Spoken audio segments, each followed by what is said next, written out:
York stood at the altar in the sun-drenched garden of the upscale vineyard in Napa Valley, his heart pounding as the string quartet played the opening notes of their processional. But as the minutes ticked by, the whispers among the guests grew louder. Ben, his fiancée, was nowhere to be seen.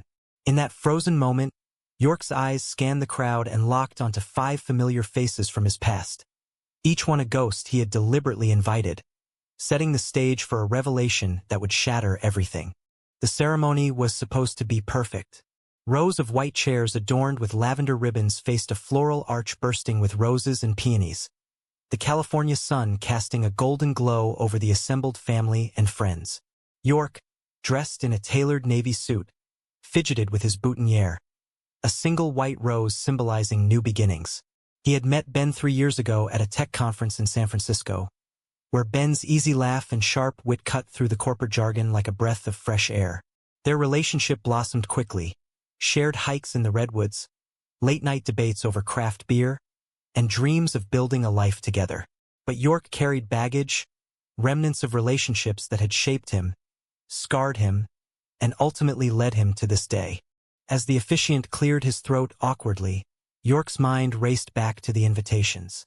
Why had he sent them? It started innocently enough, or so he told himself. A month before the wedding, while sorting through old photos for a slideshow, York stumbled upon pictures of his exes. Jordan, the college sweetheart who taught him to embrace his identity. Marcus, the passionate artist who ignited his creativity but burned out in jealousy. Tyler, the ambitious lawyer whose drive mirrored York's own until it drove them apart. Ethan, the quiet bookworm who offered solace during York's coming-out struggles. And Liam, the adventurous traveler whose wanderlust clashed with York's need for stability. Each one represented a chapter, a lesson in love and loss within the LGBTQ+ community, where societal pressures often amplified personal turmoil. Inviting them felt like closure, a way to acknowledge his past before stepping into his future with Ben. But now, with Ben absent, doubt crept in. The guests shifted uncomfortably. York's conservative parents from the Midwest, who had barely accepted his sexuality after years of strained holidays. Ben's progressive family from Seattle, who championed equality but whispered about York's complicated history. And friends from both sides, a mix of allies and skeptics navigating the evolving landscape of same-sex marriage in America. Suddenly, the vineyard manager approached, phone in hand.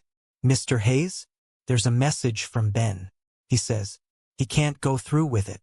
Gasps rippled through the crowd. York's world tilted. He grabbed his phone, dialing Ben frantically, but it went straight to voicemail. Panic set in as he turned to the guests. "Everyone, please stay seated. This is just a misunderstanding." But his voice cracked, betraying the fear. Jordan was the first to stand, his athletic build still imposing after all these years.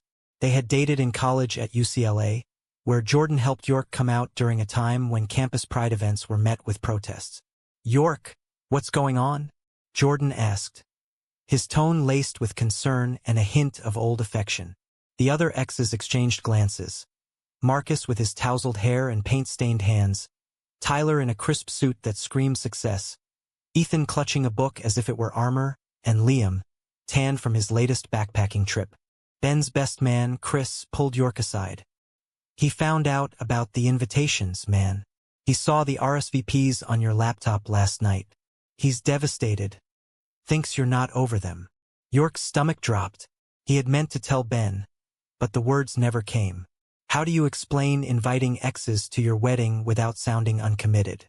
In a society where gay relationships were still scrutinized, where fidelity was a battleground for validation, York's choice screamed doubt. As the guests murmured, York addressed the crowd. "Ben and we've built something real. But I invited these men because they helped make me who I am today. I thought it was a gesture of gratitude, not regret." The confession hung in the air, sparking immediate reactions. His mother gasped, clutching her pearls, while Ben's sister nodded thoughtfully, her activism in LGBTQ+ rights making her more open to unconventional ideas. The afternoon unfolded in chaos. The reception tent, meant for celebration, became a confessional. Jordan pulled York into a hug, whispering, You deserve happiness. But this? It's messy. Marcus, ever the dramatist, confronted him. You invited us to what? Rub it in our faces? Or because you're scared? Tyler, logical as always, analyzed. Legally, this wedding is binding, but emotionally, you're sabotaging it. Ethan offered quiet wisdom. Closure comes from within, not invitations. Liam laughed bitterly. I flew from Thailand for this? Your adventures end here. Huh. York's phone buzzed. A text from Ben. Meet me at our spot. We need to talk.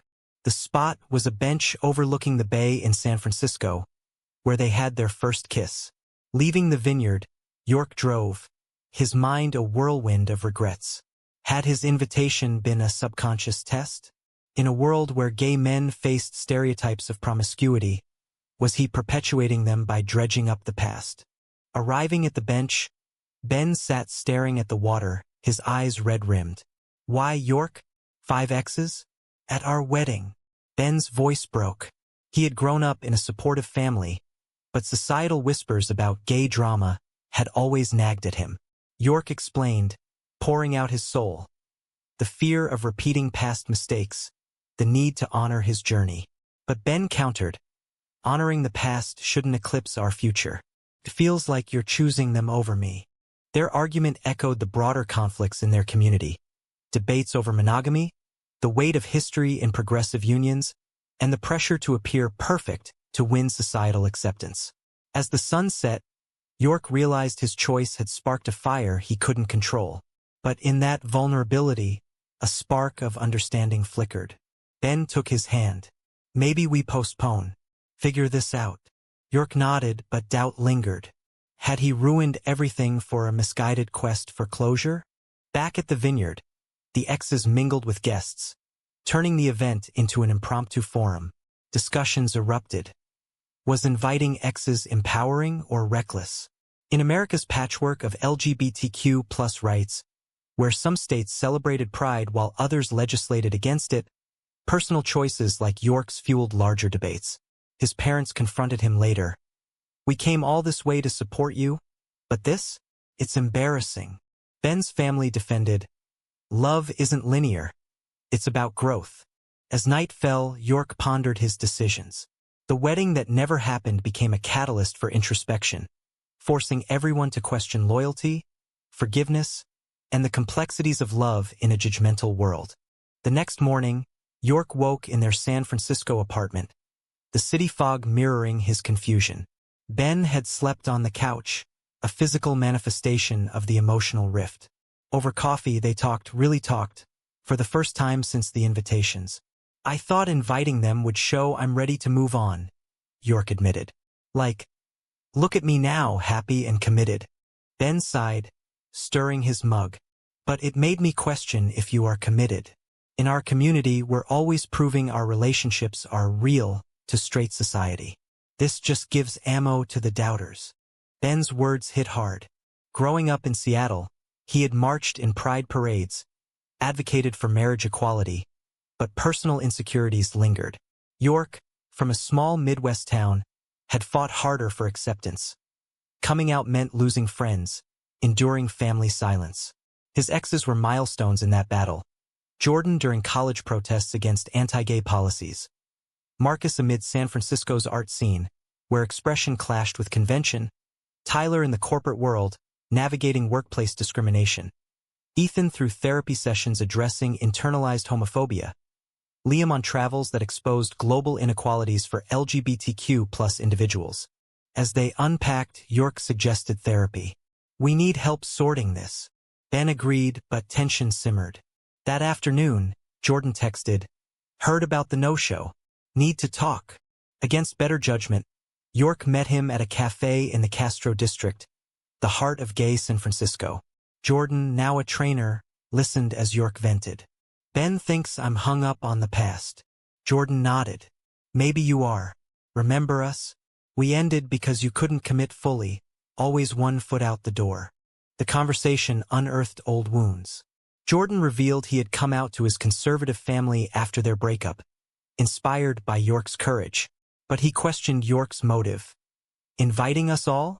It's like a reunion of your failures. Or successes. York defended, it's about gratitude. You all shaped me. But Jordan pushed back. In a society that questions our stability, this stunt makes us look fickle. Returning home, York found Ben packing a bag. I'm staying with Chris for a bit. Need space. Panic surged. Don't leave. We can fix this. Ben paused. Fix what? Your inability to let go. The argument escalated, touching on societal pressures. Media portrayals of gay men as non-monogamous, the fight for equal rights amid backlash. We're supposed to be the poster couple, Ben said bitterly. But you're turning us into a soap opera. York spent the evening alone, scrolling through wedding photos that never happened. A call from Marcus interrupted. Dude, that was wild. But seriously, why me? Marcus, now an artist in LA, confessed his jealousy had ruined them. But York's invitation reopened doors. It made me realize I never apologized.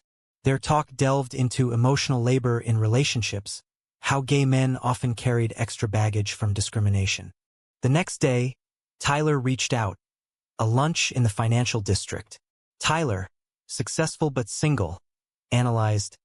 Logically, your invitation was a risk assessment, testing if the past interferes. York admitted fear. What if I'm not husband material? Tyler shared his own story.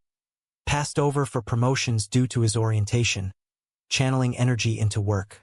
We fight for equality, but personally, we're our own worst enemies. These encounters built like layers, each ex revealing facets of York's character. Ethan met him at a bookstore discussing literature on queer history. Your choice challenges norms, Ethan said. But is it fair to Ben? Liam, over video call from a hostel, laughed. Adventure calls, but you're anchoring down wrong. Ben returned that night, bag in hand. I talked to my therapist.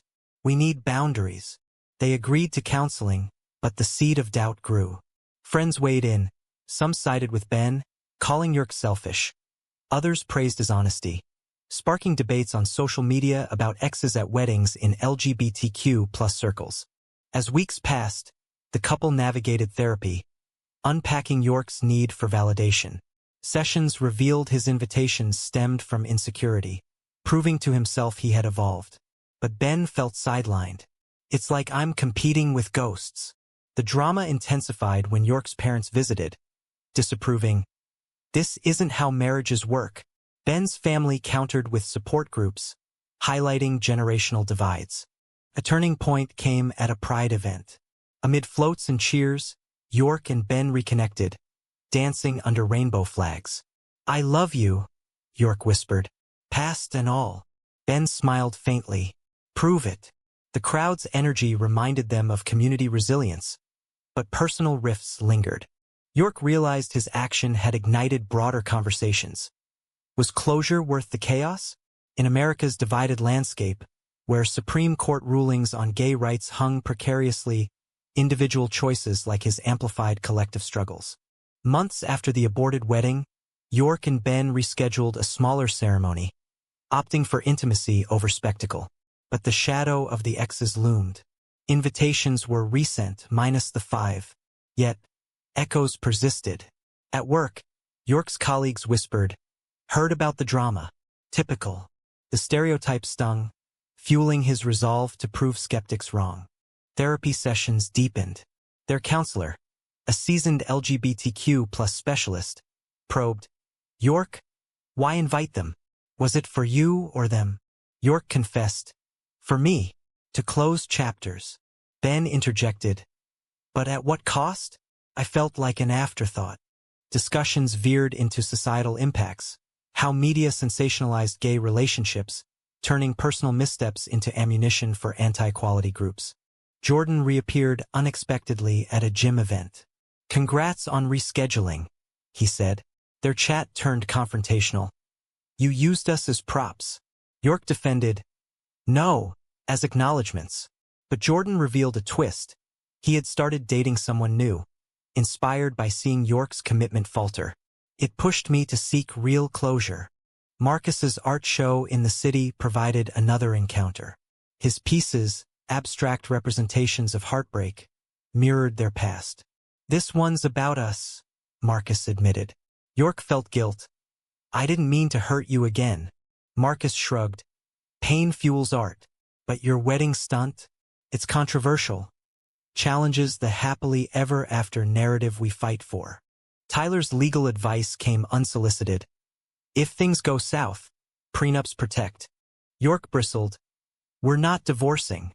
But Tyler's point hit: financial inequalities in gay marriages, especially with varying state laws. "Your drama highlights vulnerabilities."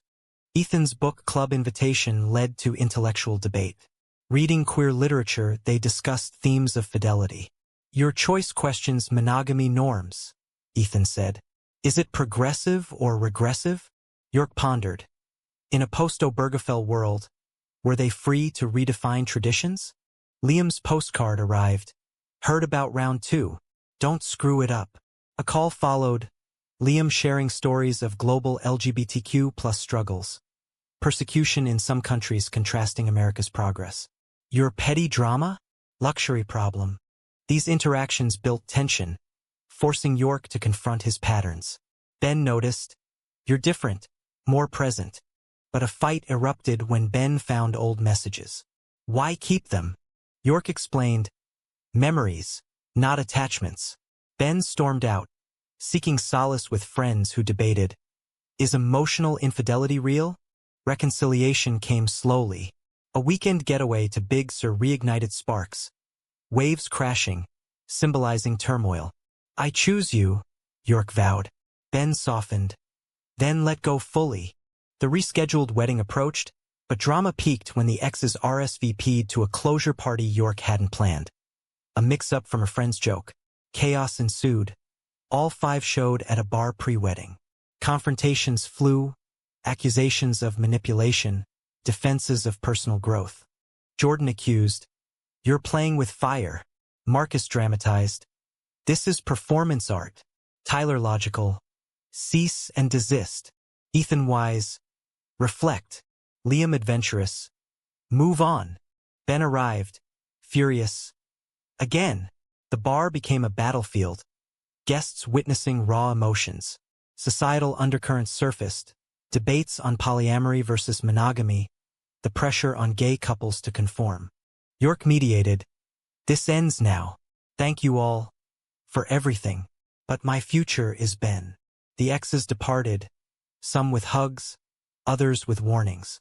The night ended with York and Ben alone. "Do we proceed?" Ben asked. York nodded. "Yes, stronger."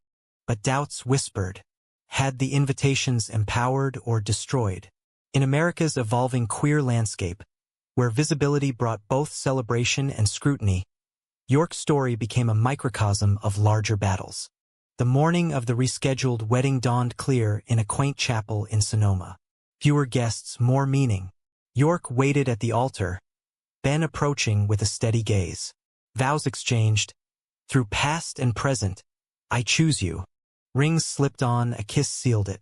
Applause erupted, but undercurrents rippled. Honeymoon in Hawaii brought bliss, beaches, sunsets. But conversations turned deep. "Those Exes, they represent parts of you I love," Ben admitted. York smiled. "And you integrate them all." Yet, Ben confessed fears. "Society judges us harshly. One slip and we're stereotypes." Back home, life normalized. York's promotion at the tech firm came with challenges. Office gossip about his wedding fiasco. He addressed it in a team meeting. "My personal life doesn't define my work." Support varied, highlighting workplace biases. The Exes faded, but not forgotten. Jordan sent a congrats card. "Proud of you." Marcus invited to a gallery. New series on redemption. Tyler offered legal tips for adoption. They planned kids. Ethan recommended books on married life. Liam visited, sharing travel tales. A family gathering tested bonds. York's parents, still adjusting, questioned, "Why stir the pot with Exes?" Ben defended, "It's his journey." Debates ensued, generational views on sexuality, the role of past and present. Ben's activism intensified. He spoke at events, Our story shows resilience.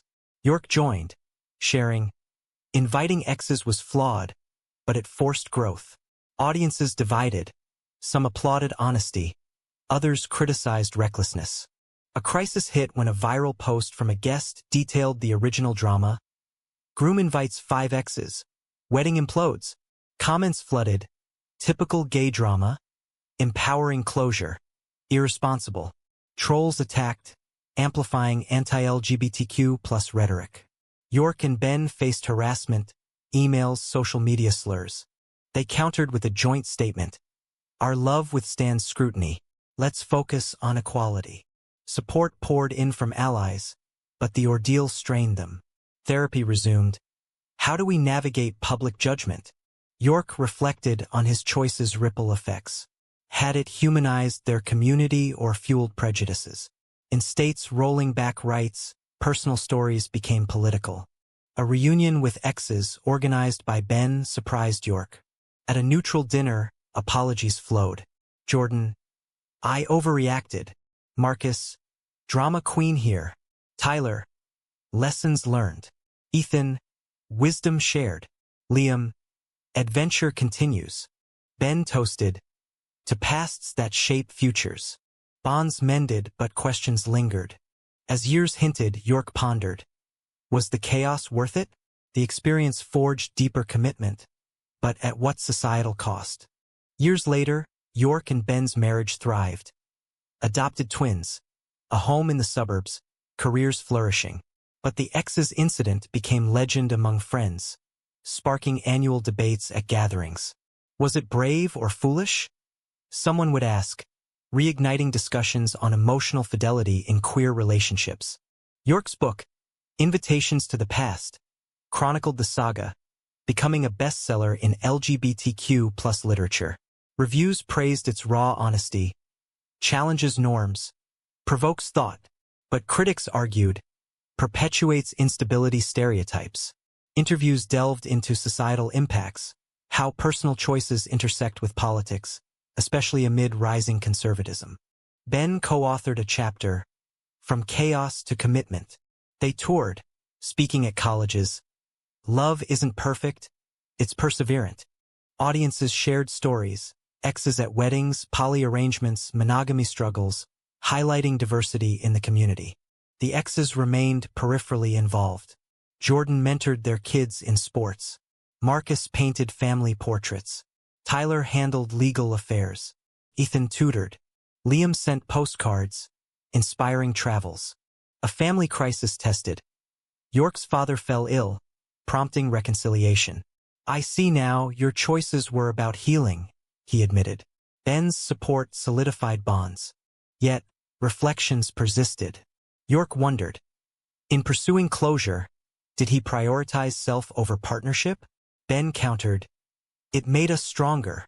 Their story inspired others, but also drew backlash. Conservative media twisted it as evidence against gay marriage. At a pride parade, amid cheers, York whispered, worth it? Ben nodded, every bit. The narrative closed not with resolution, but evolution. Love, in all its messiness, endured. Was York justified in inviting his ex-boyfriends to the wedding as a means of personal closure? Or did it irresponsibly jeopardize his commitment to Ben?